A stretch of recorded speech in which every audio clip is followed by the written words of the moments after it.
We are slaves of our instincts and desires, but are their masters. In layman terms, it means something like controlling of our thoughts, our emotions, our tendencies and motivations, and training them in the positive direction. Yoga is not merely a good means of attaining physical fitness through asanas. It is much more than that. Yoga is also a means to connect a person to oneself by removing the restlessness and confusion inherent in our worldly existence. It is a medium to connect to oneself. Yoga is a means of knowing oneself in solitude. Today is the International Yoga Day. I congratulate and wish you all the best for this day. Our body and our mind are inextricably linked to each other. Yoga keeps our body and mind healthy. Similarly, our health also depends on the quality of surrounding air and soil as well. We have a saying, Dharmo Rakshati Rakshita. That is, whoever protects Dharma, Dharma protects him. The same is true for both yoga and soil. That is, those who practice yoga and conserve soil, yoga and soil pave the way for their well-being and prosperity. Friends, Guru has a very exalted status in our culture and tradition. He is given the status of Brahma, Vishnu, Mahesh, and Parameshwar. The literal meaning of Guru is great. It is believed that Guru is the one who guides us from darkness to light. I would add that the Guru is the one who enables the disciple to eliminate the deep darkness with his own inner light or radiance. The Guru does not teach to run away from bad situations, but to conquer such bad situations by the power of his mind, word, and deed. That is, by exercise of his willpower. Guru Vasistha and Guru Vishwamitra didn't try to shield Rama away from the darkness of unrighteousness, but taught him to face the forces of darkness, fight them, and establish righteousness in society. The same applies to transforming untruth into truth and transforming the fear of death of mortal body into the bliss of the immortality of our soul. I also look at Sri Sadhguru in the same way. You are teaching people to live happier and more meaningful lives through yoga on the one hand, and also inspiring them to address the environmental problems on the other hand, thus contributing to the human well-being in multiple ways. Friends, if you look at the history of humans, you will find that all the great personalities who have done the work of giving direction to our society have first gone through introspection and deep contemplation at their own individual level, and after attaining true wisdom, they have traveled from place to place to spread knowledge. From Mahavir Swami, Mahatma Buddha to Guru Nanak, Swami Vivekananda, and Mahatma Gandhi, you can see this is a common feature in the lives of many great personalities. Sri Sadhguru, I am sure, would have gone through the stage of introspection and contemplation before attaining the true knowledge and wisdom. And as is he specialty of the Gurus, none of their good thoughts or good work is limited to only a few people, caste, sects, region, or even any one country. Similarly, Sadhguru also didn't limit the spread of his ideas to the land of India only. To spread his wisdom, he has traveled to many countries of the world. If we look at the ancient tradition of our country, we realize that we have done the work of spreading world peace and similar humanistic ideas across many millennia.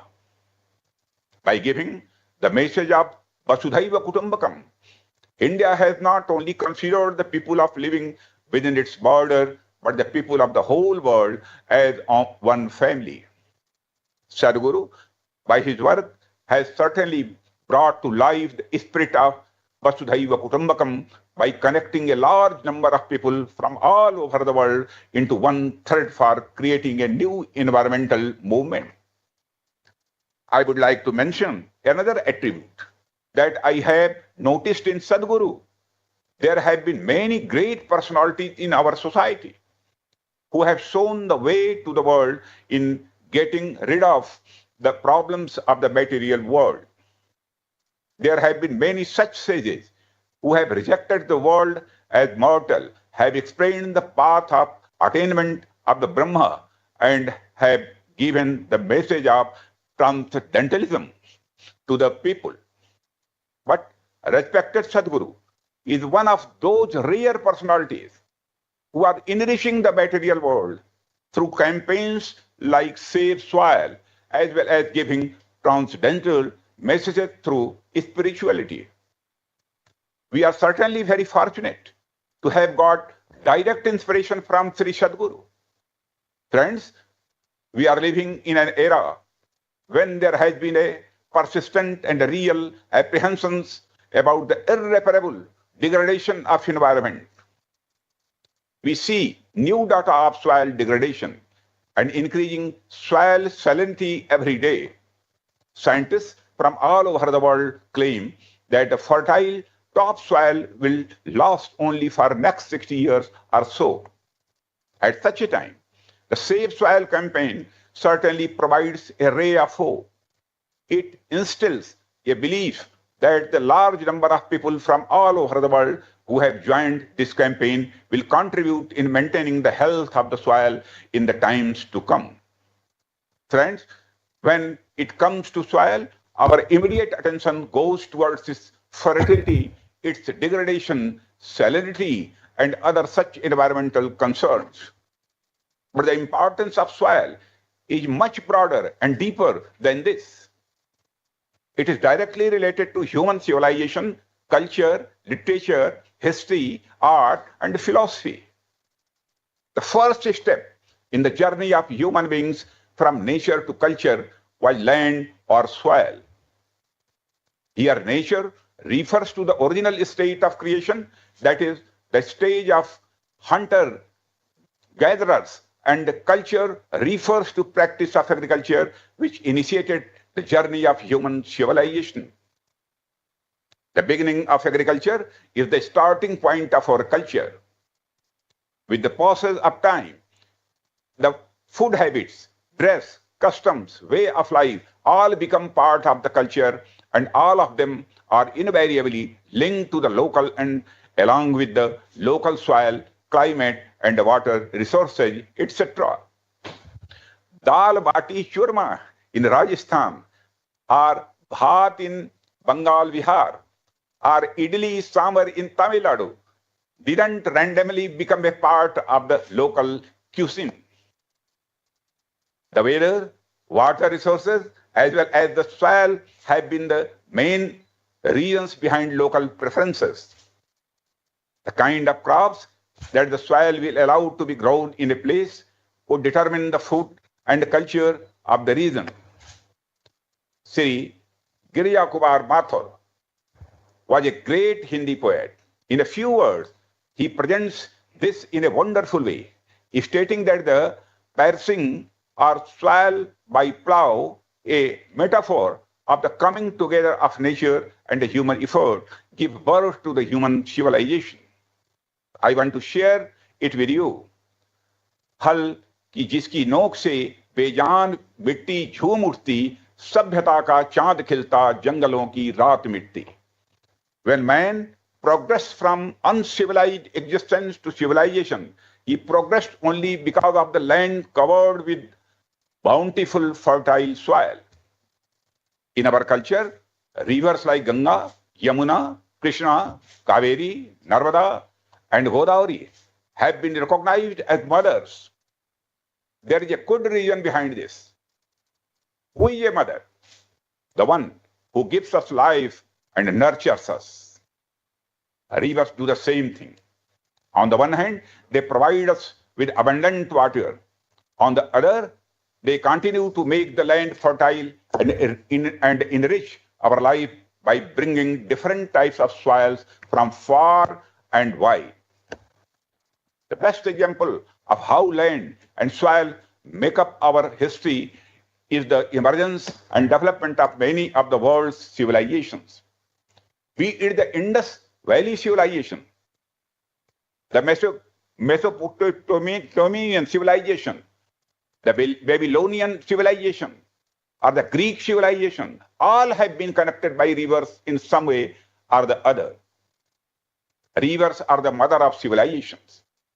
Therefore, whether it is the divine Vedas or the Holy Bible, the Guru Granth Sahib or the Quran Sharif, the Avesta or the Talmud, rivers have an important place in all the ancient religious texts. Inevitably, we see the effect of our soil on art, literature, philosophy, etc. In fact, every aspect of life. There is a very close relationship between land and security as well. Such land, where soil productivity is high, there is peace and prosperity and less conflict. Whereas such land, where there is a lack of soil productivity and natural resources, there is a greater possibility of conflict and deprivation. Some commentators believe that there has been a breakdown in internal security in the Middle East or some African countries in the past because there was a shortage in natural resources like agricultural productivity and water. Whereas, fortunately, our country has never faced such a situation. Probably understanding the importance and the greatness of the land which sustains us, our ancestors had said, Mata bhumihi putroham pratibhya. That is, the land is our mother, and we are all its sons. And this is the reason why Bhumi Puja is done before initiating a new construction in this country. It is in this way of puja that permission and blessing are taken from the land so that the construction work can be completed without any hindrance. It is also a good way to show our gratitude towards the land which has given us everything. Soil is not just soil, but the soul of our society and culture. In such a situation, the campaign of Save Soil is being run vigorously by all of you. It is not only an effort to protect the most important layer of the earth, but a great effort to preserve the human civilization and culture. As a child, we had read a couplet of Kabir in our textbook, which was as follows: Maati kahe kumhar se, tu kya raw de moy, ek din aisa aayega, main raw dungi toy. At that time, we used to take its meaning in the context of Jiva, Maya, and Jagat. But that couplet is equally relevant in our ordinary life also. Humans have degraded and overexploited the land in the name of development through deforestation, excessive irrigation, overextension of groundwater, overuse of fertilizers, and various types of construction works. We have either swallowed the land, depleted the soil, or left it as a wasteland. Just a few days ago, while releasing the data about the earth, the United Nations said that up to 40% of land is now degraded, which is affecting about half of the world's population. This is a big alarm bell for the entire humanity. The whole world needs to be aware of the deteriorating condition of soil and the necessity of taking appropriate soil conservation measures. Friends, the ecosystem of our earth is built in such a way that the impact of environmental degradation in a particular geographical area is not limited to that area only. Its effect is much larger and even encompasses the whole world. Carbon emission is an example in point. Even if it is happening in one country, it definitely affects all other countries. That is why all the summits, conferences, conventions, and agreements regarding global environment protection, whether it is Rio Summit, United Nations Conventions to combat desertification, climate change convention, Kyoto Protocol, or Paris Convention, they guide all the countries of the world in a similar way to act in unison. As a responsible nation, India, guided by its tradition and culture, has continuously striven for soil conservation. We have understood very well that soil conservation cannot be done by focusing only on the soil. Therefore, we have tried to conserve and increase all the other components related to it, such as afforestation, wildlife, wetlands, etc. Friends, it is well known to all of us that the solution of collective problems will also be possible only through collective efforts. Therefore, it is necessary today that we all try to protect the soil and environment and move together towards a better world. Knowledge of history is necessary for human life so that we can learn from it and give better direction to our future. We are such fortunate people that our culture evolved in the lap of Mother Nature. Even today, we wish not only for peace for humans in auspicious world, but also for the peace of earth, sky, water, air, fire, medicine, nature, that is entire environment and even peace itself. These are the edifying values of the land of India. Human civilization has progressed so far that it is neither possible nor advisable to go back into the past. But it is definitely possible that we should find new technologies in the field of science and make such innovations which will keep our eco-friendly values intact. We should become companions of nature and have a sense of reverence and respect for the living beings as well as the inanimate elements of nature. This should be our aim. I have full faith that the gradually human civilization will overcome the environmental problems of our times and build a happy, prosperous, equitable, and sustainable future for all of us. Friends, if you look at the root cause of most of the problems that exist in our society today, you will find that it is because of the lack of broad-mindedness among ourselves. Everyone is living for his own sake. My body, my job, my home, that is just I, me, and myself. And this is the result of narrowness of the mind. To do such selfish calculations is the work of small-minded people. Nations are not even hesitating to fight with each other for unjust and selfish gains. In such a situation, yoga is becoming more and more relevant for us today. Yoga teaches us to embrace the whole world by making our mind broad and liberal. It is said, Ayam nijah paroveti gadana lagu chetsam udar charitanam tu vasudhaiva kutumbakam. It means, this is mine, this is his. Such is the thinking of narrow-minded persons. On the contrary, for the liberal people, this whole earth is like a family. The message given by our ancient sages thousands of years ago to humanity is equally relevant to the world today. Yoga is a great medium to spread this message of human fraternity. Finally, I extend my deep reverence and the best wishes to respected Sadhguruji and the Isha family. Keep going like this, keep moving forward, keep making people aware of soil and environment, and keep making our valuable contribution to the preservation of human civilization and culture. My best wishes are with you. Thank you very much. जय हिंद। सद्गुरु जी को मेरा पुनः शीश झुकाकर प्रणाम। Thank you very much to the Honorable Raksha Mantri for his wonderful words of cheer and wonderful words of encouragement for our Sadhguru.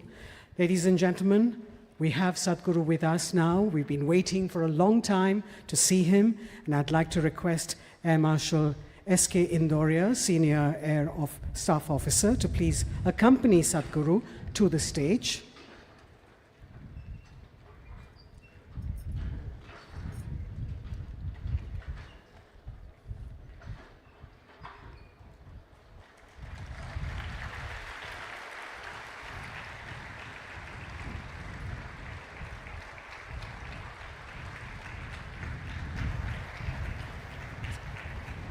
Without much ado, I'd like to request our soil champion, the lone motorcyclist, the one that needs no introduction, Sadhguru, to please share his pearls of wisdom with us.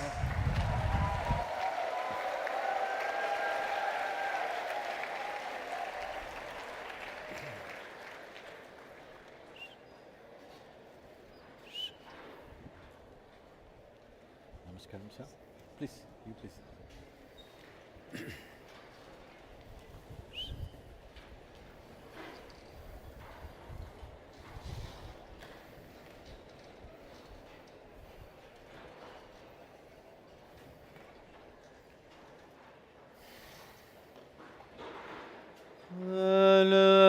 न जानति भव जननम् कालो न जानति भव समापनम् दृष्टो मया तव महाकारः योगेश्वर काल काल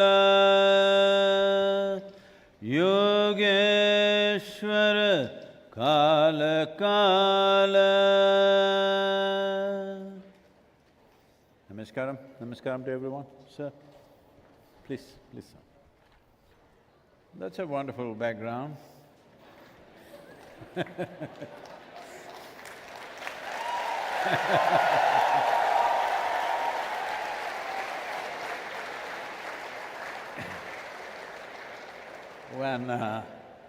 When we were early on, when I was part of the hang gliding groups in India, one of the things was when we shake hands, always the thing was to say, "What's the point living if you can't fly?"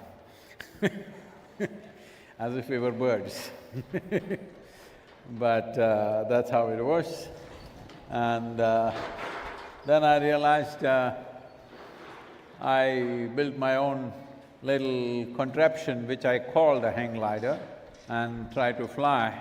I did fly for approximately 22 to 23 seconds, and then it went down crashing, and that was the first time I broke both my ankles, and then I went on to fly later on with a better built craft. That reminds me of, you know, can I tell you a story? Hello? See, I'm sure Air Force is full of stories. Hello? So, this happened once upon a time. Now, you can't tell a story to this kind of crowd. If I say once upon a time, you must say, ha ha. Hello? Once upon a time, yeah. A baby turtle climbed up a tree and went and sat on a branch, on the edge of a branch, and jumped and fell flat on the ground. Again, it took him another 3 days to slowly climb up the tree, went to the same branch and again jumped and fell flat on the ground. This went on for a few days. The two birds who were sitting in the opposite tree looked at this and one of them said, "I think it's time we tell him he's adopted." So what to do? They told me they will take away my flying license when I turn 70, so I got back to my motorcycle.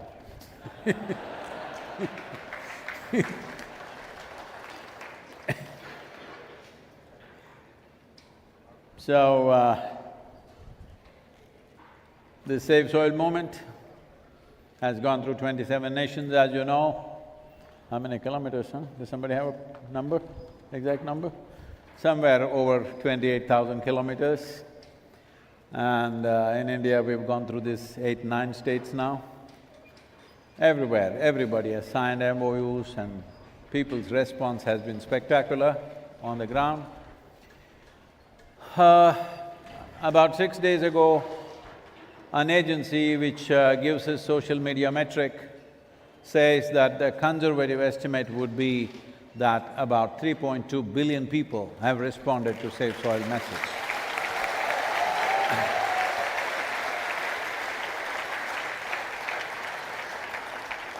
What is the point of moving these people? People are asking, okay, if they say yes, what will happen? See, not in a single nation anywhere in the world have people, 60% of the adult population has ever stood up and expressed their concern for long-term well-being of their nation or the future of their children. No, they're only asking for 2 rupee discount in the petrol price, they will get it. They're asking for 1% reduction in their income tax, they may get it. Like this, they're asking mundane things are happening. Never has any population stood up in great numbers and said, we are concerned about the long-term well-being of the nation, we are concerned about our children and the future generations. This has not happened. So Save Soil is that movement which is trying to move people to find expression, to express their love and responsibility, the life that we are, the life that's around us, and the life that should be beyond us. To express this is what this movement is about. Why is this needed? See, in a democratic nation, governments are elected for 5 years in this country, in most countries it is 4 years. Please be honest about this. If you yourself are elected, either as a chief minister or prime minister or president of a given nation, for 4 years or 5 years, tell me, would you want to do maximum number of things which will bear results within 4 or 5 years? Or would you do things which will bear results in 15 to 20 years? What would you do? Be honest about this. Hello? Short term, isn't it? That's all that's happening, because governments cannot do anything long term unless people mandate them to do it. First of all, governments are not elected to do fantastic things. They're elected to fulfill people's mandate. Where is the mandate? Not in a single nation, there is a mandate like that. At the same time, not in a single nation, the soil organic content is at even the minimum required. Minimum 3% does not exist in a single nation across the world. The highest we have is in Northern Europe, which is 1.48%. In Southern Europe, it's 1.1%. In United States, it's 1.25%. Africa as a continent, its average is 0.3%. Anything below 1% is considered desertification, and India is 0.68%. This is where we are already on the verge of desertification. If we don't act now, we will be a very regretful generation. This is a great challenge that is facing us. At the same time, a great privilege is at hand that we as a generation are in a cusp of time where if we act now, in the next 10 to 15 years, we can make a significant turnaround. If we wait for another 25, 30 years' time, even if we want to, we cannot turn it around because the biodiversity loss is happening at that pace. On an average, according to UNFAO, the biodiversity loss is about 27,000 species, not organisms. 27,000 species are going extinct per year. At this rate, somewhere between 25 to 40 years from now, This slide that is happening of biodiversity loss, it will go into your tumble. When it goes into your tumble, there is nothing we can do. There is simply nothing we can do. It is still in the slide, we can arrest the slide and push it back. It's very much possible to do this. It is very much within our powers to do it. It is not something that requires some rocket science, nor does it require enormous financial outlays. All that is needed is we face the right direction and there is a relentless commitment to fulfill that. For this, if the governments have to go this way, people have to mandate it. Government should know people want this, because in our country it's happened repeatedly. Whenever governments took long-term steps, next election they're gone. Most political parties have learned this. Best thing is to give you money, cash is the best thing to give you, or maybe saris, maybe computer, maybe jewels. If they do long-term work, they will be gone. Can you assure them that if somebody takes up the well-being of India long-term, we are with them? Hello?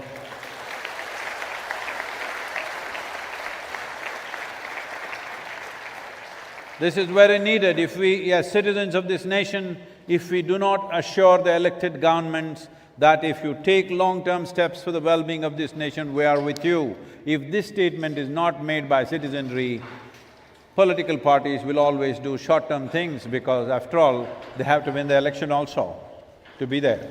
Otherwise, they become irrelevant.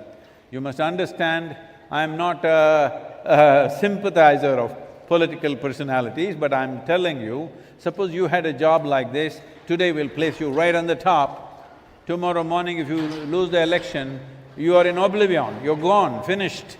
If you had a career like this, you would also be anxious to do short-term things, hello? Let's be honest about this. So this is the nature of democracy. In a democracy, real sensible things must happen means people must voice it and voice it strongly. Fortunately, now, as I said, the metric is saying over 3.2 billion people have voiced it, but we must keep up the voice, it's important. I must tell you this, when I started in London, the day before I started on 21st of March, I was interviewed by… You okay if I move around? I've been riding since 10 o'clock in the morning, my legs are all a bit numb. So, a lady journalist was interviewing me. She said, "Sadhguru, I've been following you for so long. Why have you picked up something as unromantic as soil? Who is going to be with you for this soil? Who is interested in soil?" I said, "See, it is not about somebody is interested in or not, whether it's popular or not about whether it's romantic or not, it needs to be done, that is the important thing." She said, "Sadhguru, you really disappoint me. I can't believe you've taken such a subject. Who is going to support you? Nobody is going to support you." Well, 3.2 billion people have spoken.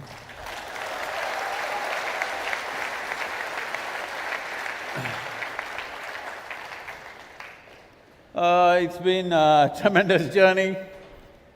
As I said, people's response has been spectacular. Fortunately, most administrations, almost all administrations, I think nearly 25 nations that we traveled through have signed something with us, and another totally 74 nations have made declarations that they will implement the Save Soil policy. The Save Soil policy is… this is for India, this is over 500 pages. This is a technical document which took over two years with top-level scientists working with us, we made this. Now we have prepared 193 documents like this, unique documents for 193 nations, based on the latitudinal position, its economic conditions, the soil type and agricultural traditions of the given nation. These documents, unique documents made for each nation, has reached all of them. When I spoke and addressed COP15, we made soil the main agenda, and it has sunk in very well. 74 nations already made their declarations that they will implement the policy. This is a technical handbook. The countries have to make their own policies according to their economic strength, and we are also hand-holding the smaller nations. When I say smaller nations, About 131 to 32 nations fall under the category of smaller nations. So we are hand-holding this by creating a scientific committee of approximately 25 people, where we will handhold because they don't have the necessary facilities and capabilities to do.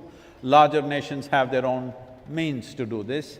This is an incentive-driven policy where farmers should be offered incentives to raise the organic content.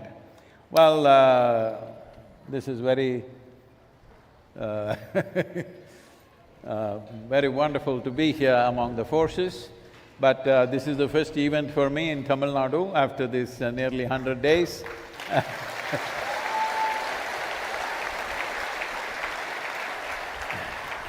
What is the number of the event?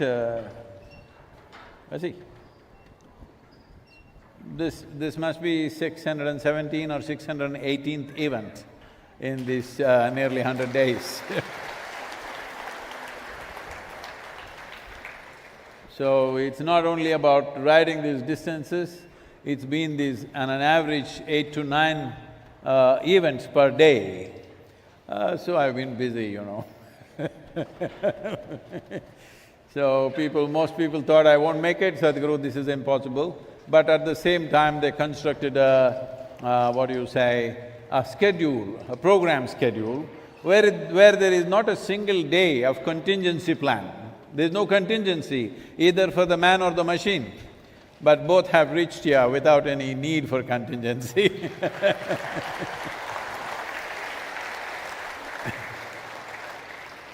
Why has this happened? Why have we done this to the planet? Is there some evil force sitting somewhere wanting to destroy this planet? No, there is no such evil force. It is just human beings, you and me, in pursuit of happiness. In pursuit of happiness and human well-being, we have done this is how it is.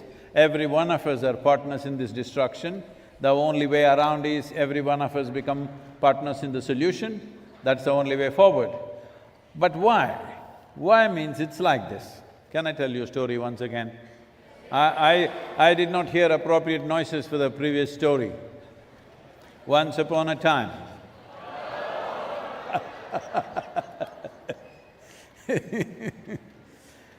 there was a potato farmer. And one day he wanted to eat mangoes. So he went searching for a mango tree, and he found a mango tree, the right tree.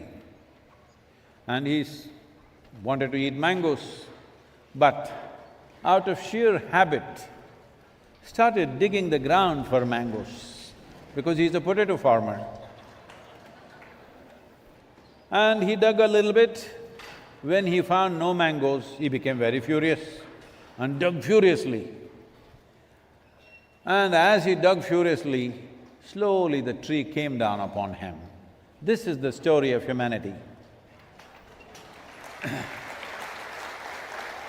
In pursuit of happiness, in pursuit of well-being, see, whether you're joyful or miserable in your life at any given moment, did it happen within you or did it happen around you? Hello? Always within you. Pain and pleasure happens within us, joy and misery happens within us, agony and ecstasy happens within us. Anything that ever happens only happens within us because human experience is manufactured within us. So something that is created within us, if we search outside, inevitably it'll be a disaster. When I was in the United States, somebody was telling me, it seems someone has found 300 planets just like Earth, a few million light years away, and some of these planets are 10 times the size of planet Earth. They want to go there. I said, all the best for you, you must leave. It's a few million light years away. But I told them, see, even if we find 8 billion planets and give one planet to each one of them, I'm not saying one planet for husband and wife, each one planet. If you give 8 billion planets to the 8 billion people on this planet, as long as they're in pursuit of happiness, in about 100 years they'll destroy all the 8 billion planets. Yes or no? because you're searching for something in the wrong place. If you're seeking happiness, you must turn inward. If you're seeking peace, you must turn inward. Any human experience, you have to fix it from within. External things will create comfort and conveniences for us. To what extent we wish to do, we should do it. But right now, it is in pursuit of happiness that we are in compulsive action. Once we have become human beings, we need to understand, we are the flower of evolution. We are the peak of evolution on this planet at least. I don't know about those 300 planets, what kind of people are there and what they will do to you if you go there. Who knows? So, this is the peak of evolution, but human beings are not feeling top of the world at all, unfortunately, because they have been given an intelligence which they don't know how to handle. See, right now, people are talking about stress, anxiety, tension, this, that. I was in conversation with a few top British psychiatrists. They were saying that there are 72 categories of psychological ailments. And I said, what are they? They were telling me many things and one thing really stuck in my mind. They said, one is compulsive nose-picking. That is also a psychological ailment, nose-picking. How's that? So anything becomes compulsive, becomes sickness. So right now in pursuit of happiness, what is here, if you pursue outside, you will naturally become compulsive. Once you have the intelligence of a human being, compulsiveness is a dangerous process. Once you acquire the intelligence of being human, you must become conscious, there is simply no other way. See, where every other creature, nature has given things like this, They are born in such a way that 90% of their life is fixed by nature. Only 10% latitude for individual creatures to do their own thing. But with a human being, only 10% is fixed, 90% is left to you. Because you come reasonably unformed, you have to make yourself into who you are. And you are the only creature on this planet who is being referred to as a being. We don't call an elephant being, a tiger being, an ant being, grasshopper, no. Only you are called a being because you are supposed to know how to be. If you knew how to be, if you right now know how to be, would you keep yourself blissful or miserable? Say, when I ask a question, whether you say yes, no or your mum, I'm going to bless you. Blissful or miserable? See, what you want for yourself is very clear, highest level of pleasantness for yourself. Sometimes what you want for your neighbor may be debatable, but what you want for yourself is highest level of pleasantness. What does pleasantness mean? If this body becomes pleasant, we call this health. You want it? I'm blessing you, yes, no, mum. If this body becomes very pleasant, we call it pleasure. If this mind becomes pleasant, we call it peace. If it becomes very pleasant, we call it joy.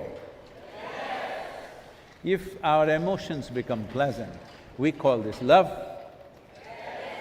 If it becomes very pleasant, we call it compassion.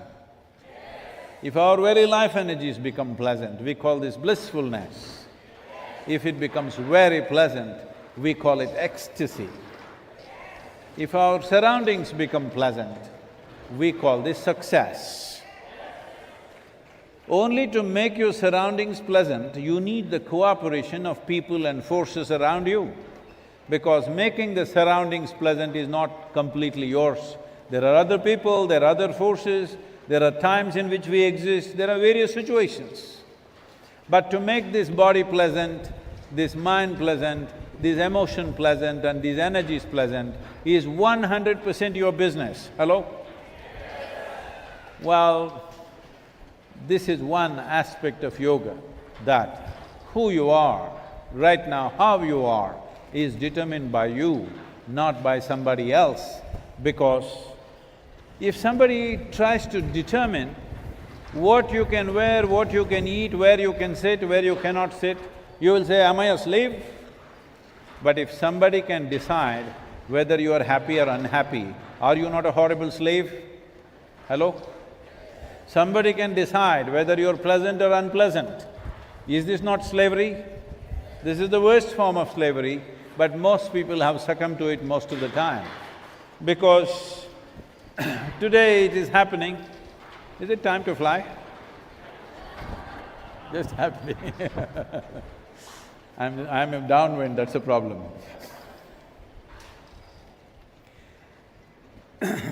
Even so-called spiritual leaders are going about saying, peace of mind is the highest goal in your life.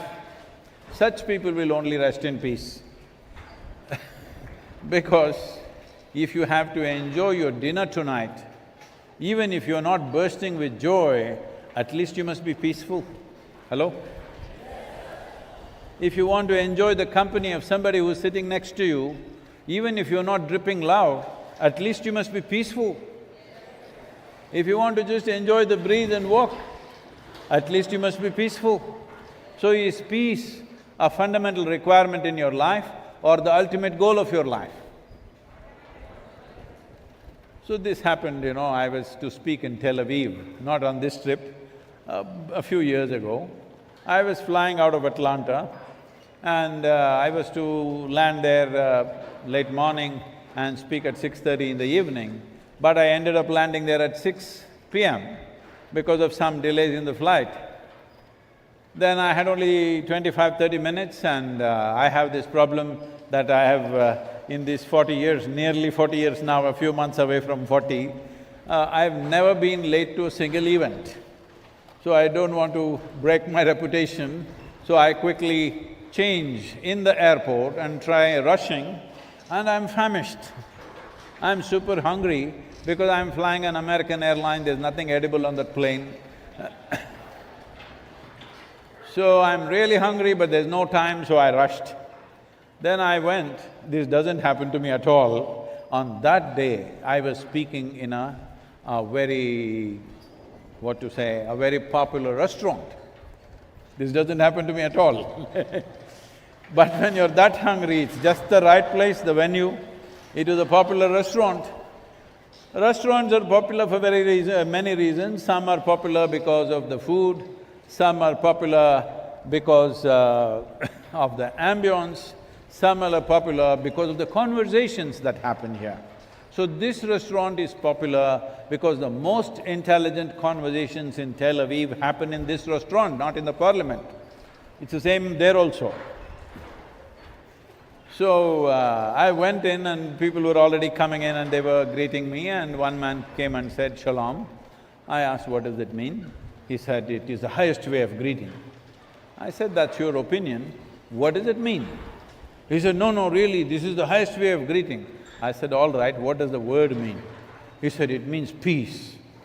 I said, "Why would peace be the highest way of greeting unless you're born in Middle East?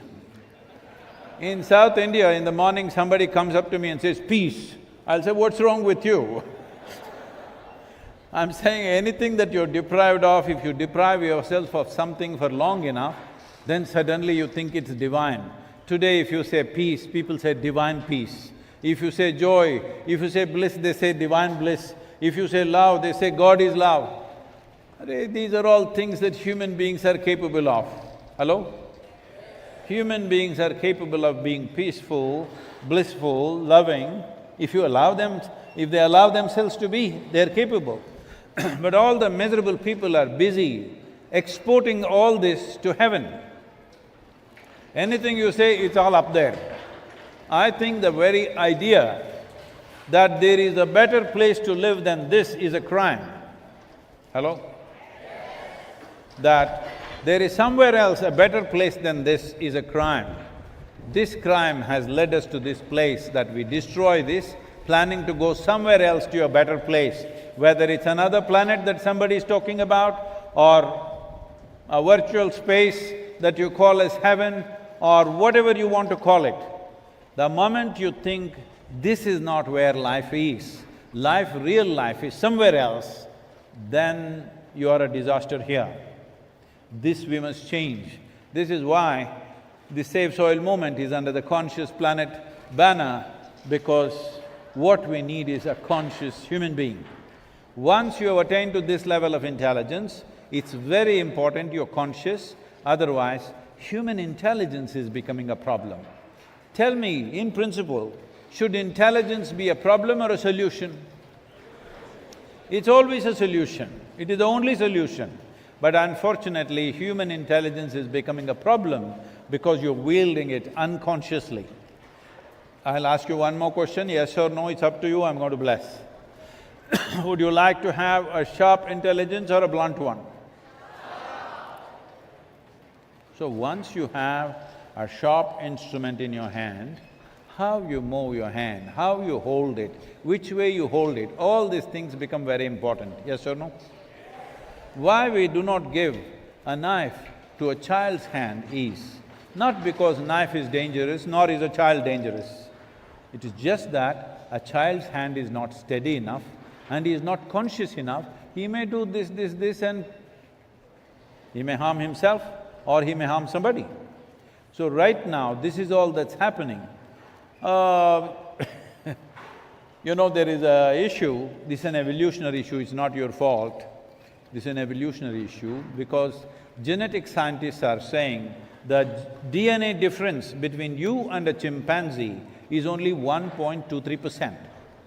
1.23% is not much of a difference, isn't it? Hello?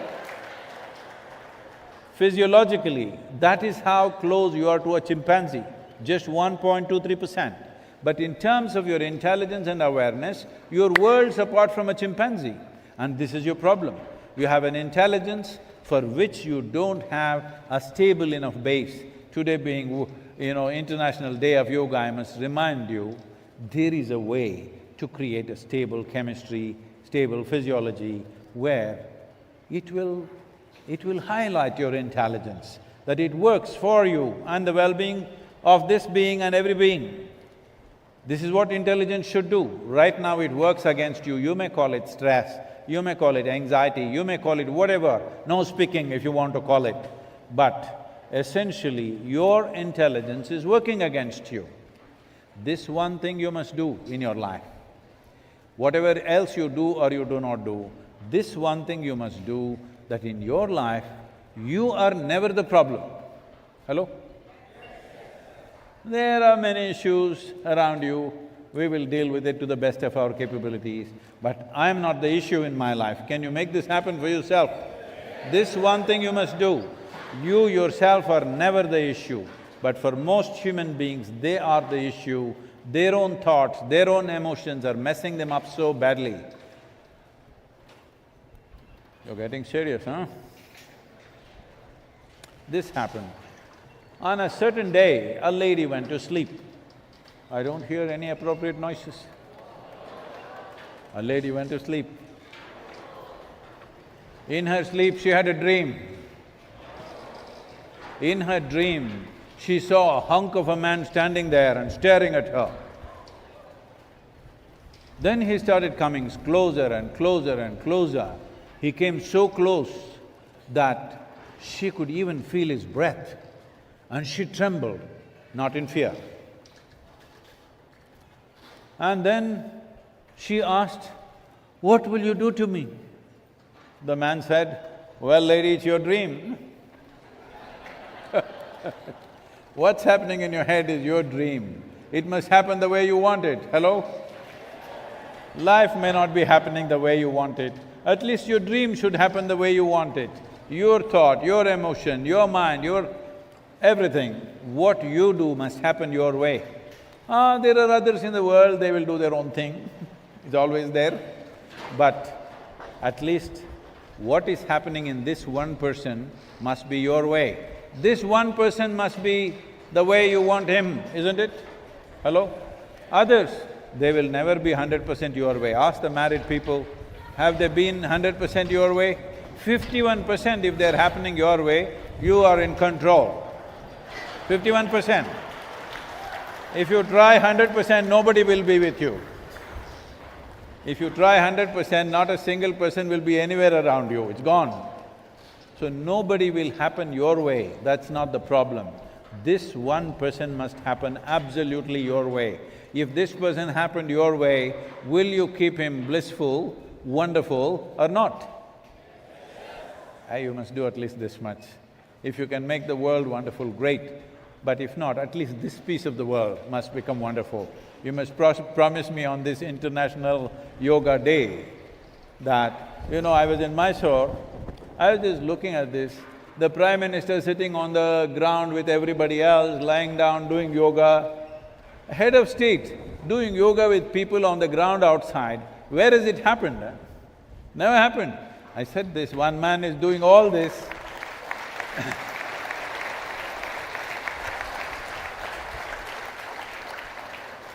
Well, got the International Yoga Day in the United Nations for the first time, 173 nations voted for a resolution for the first time for the Yoga Day. That was not a small thing. Since then, many things happened, but the most important thing that needs to happen is at least majority of the Indians should have some yoga in their life. Yoga does not mean twisting and turning and ending up like a leftover noodle. That's not what it is about. Yoga means union.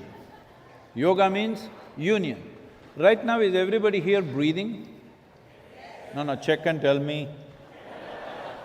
Because don't take this for granted, one day when we check,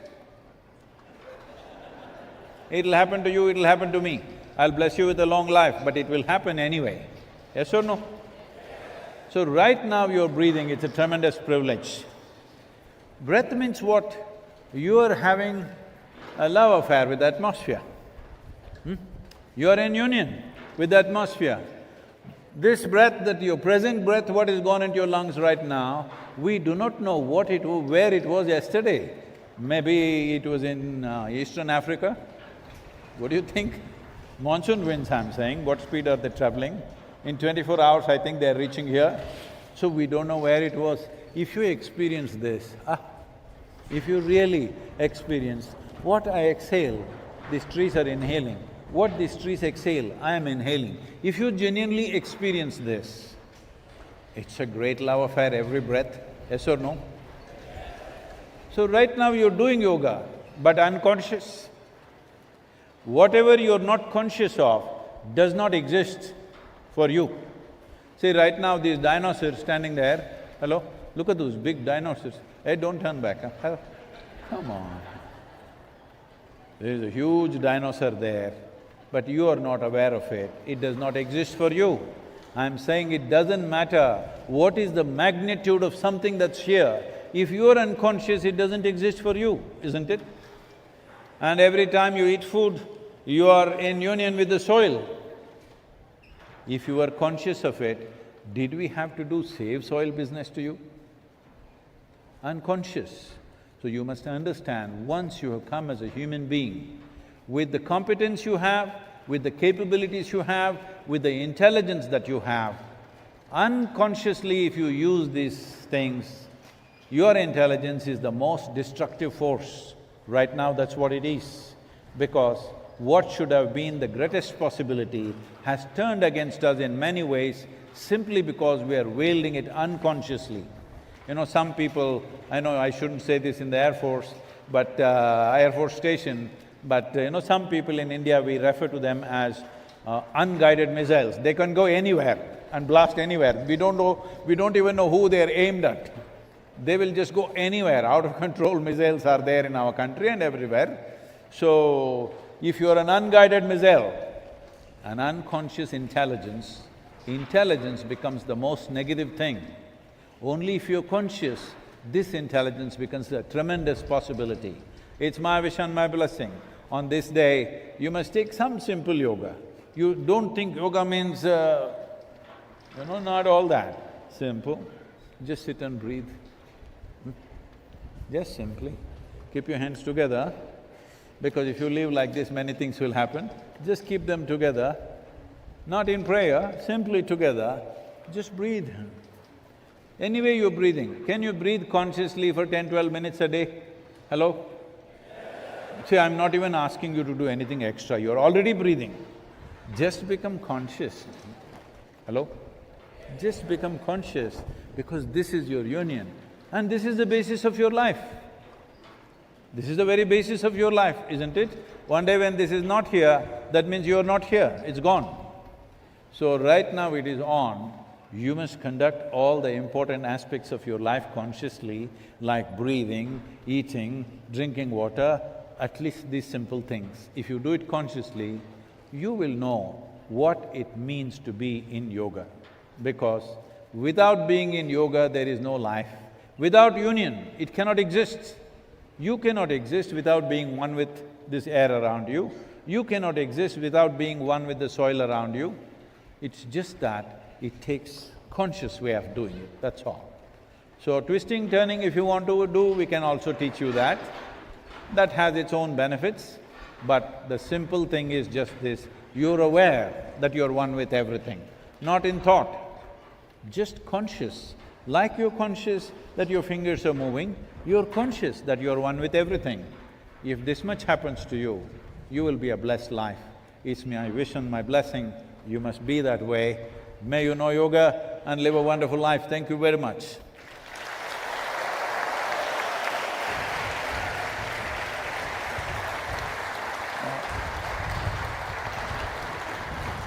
So, our mileage reads at 28,134 kilometers, and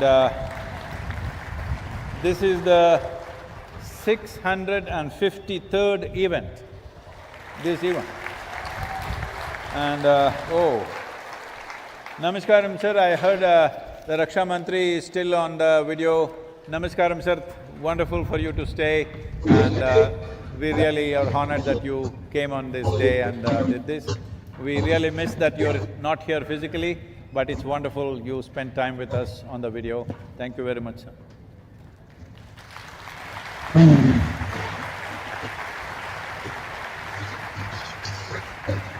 Sir, if you can give one simple message like save soil, let's make it happen or something, it'll be wonderful, otherwise we would have sent you a placard or something. Okay, Sadhguruji, I will do it. Can't hear you. Huh? Can't hear. Oh, okay. No, he said I will… Thank you. No, he said I'll do it. So he says thank you. Oh, okay. Hi. Namaskaram, sir. Thank you, please.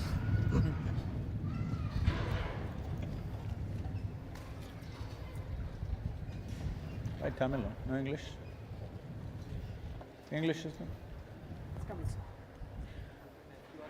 May I now request? There are a few more people they're inviting up for the… May I now request Air Commodore Rajneesh Verma, Air Commodore K.A.A. Sanjeev, Air Commodore Rahul Gupta, Air Vice Marshal Srikanth. May I request all of you to please join Sadhguru and Air Marshal Indoria up on stage.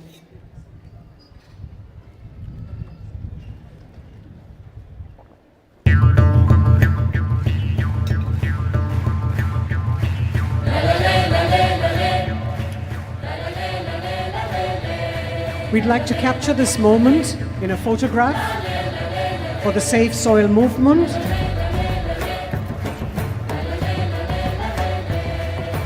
Clap along, ladies and gentlemen, and have your placards up.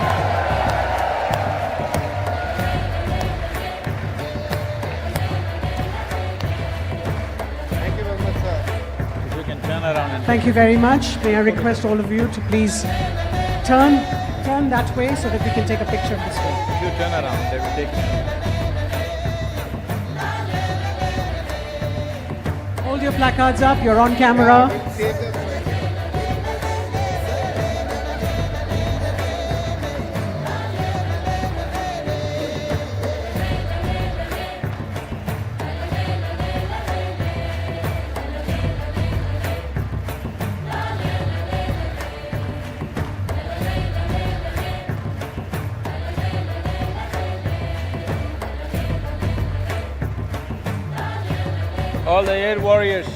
All the air warriors should not think I am anyway flying, why do I need soil? You need to land, all right? Please. Thank you very much. I'd like to now request the Assistant Chief of Air Staff,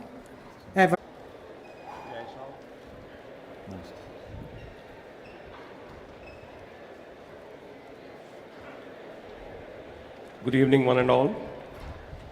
Honorable Raksha Mantri Sri Rajnath Singh Ji, Sadhguru Jaggi Vasudev Ji, Air Marshal S.K. Andoria Sir, Senior Air Staff Officer, Southern Air Command, IAF, and all other respected guests. At the very outset, I wish to express my warmest greetings and best wishes to one and all on this International Day of Yoga event, which was concluded very, very successfully, thanks to one and all. योग धर्म नहीं विज्ञान है, इसी से सबका प्रमाण है, इसी से सबका सम्मान है. In other words, it is a science of wellness of youth which always interconnects mind and body. The phrase Yog Karma Su Kausalam means yoga is the efficacy of action. The Indian Air Force always strives for the propagation of yoga and to make it as a way of our daily life, as advised by Honorable Sadhguru Ji. We believe that yoga is the ultimate mantra for a person to recognize his or her power and potential, and a way to connect the person to his or her consciousness and nature. Today, the auspicious presence of these great personalities had made this year's International Day of Yoga celebration memorable and extraordinary for all of us. So, your esteemed presence itself has inspired us, and your words are ever invigorating. On behalf of the families of Indian Air Force, I express my heartfelt gratitude towards you, sir. The holy soul of India has always gifted such precious gems to the world, who have illuminated the world by becoming Vishwa Gurus. It is our blessing that the founder of Isha Foundation, Sri Sadhguru Jaggi Vasudev Ji, has spared his invaluable time to be with us today. The Save Soil journey he had commenced to protect the soil, which is the base of our life, is being circumambulated today to 74 countries in 100 days. Most respected Guruji, we are ever blessed by your consistent efforts. I express a heartfelt gratitude on behalf of the entire Indian Air Force family. I also express my heartfelt gratitude to the Civil Administration and Air Force Station Sulur, who have continuously strived for the excellence of the entire program. Once again, I express my sincere and heartfelt gratitude to one and all. I end with a couple of couplets. ये फूल, ये खुशबू, ये बहार, आसमान के चांद और सितारे, इन सब से आप करें संगार. दामन आपका छोटा पड़ जाए, सदगुरु जी और ईशा से मिले आपको इतना प्यार.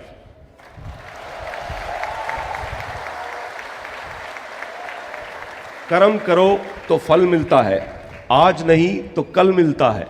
जितना गहरा यदि हो कुआं, उतना मीठा जल मिलता है. जीवन के हर कठिन प्रश्न का हल सदगुरु जी से ही मिलता है. तो जुड़े रहिए, खिले रहिए. Thank you very much. Thanks. Thank you very much. Sadhguru is truly the answer to all our problems. He's got solutions for everyone.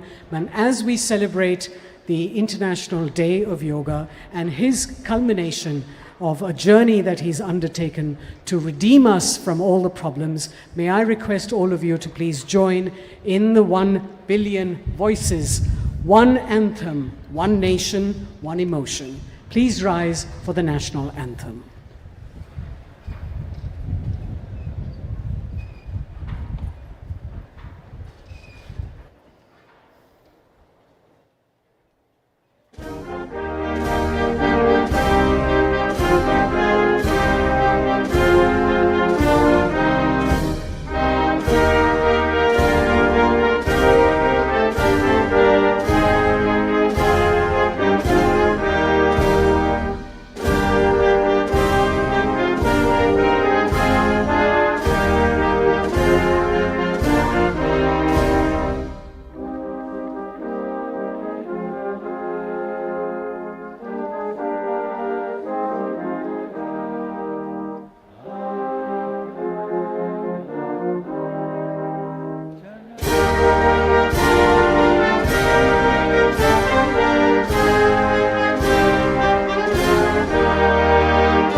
Thank you very much, ladies and gentlemen. A big round of applause for Honorable Sadhguru, Air Marshal S.K. Indoria, and the entire Indian Air Force family. We say thank you. Kindly remain in your places until he has taken leave. Please do not crowd around his motorcycle. He's still got a long way to go and he is going home. So please allow him to be able to go in peace. Thank you very much. Thank you, Sadhguru, once again.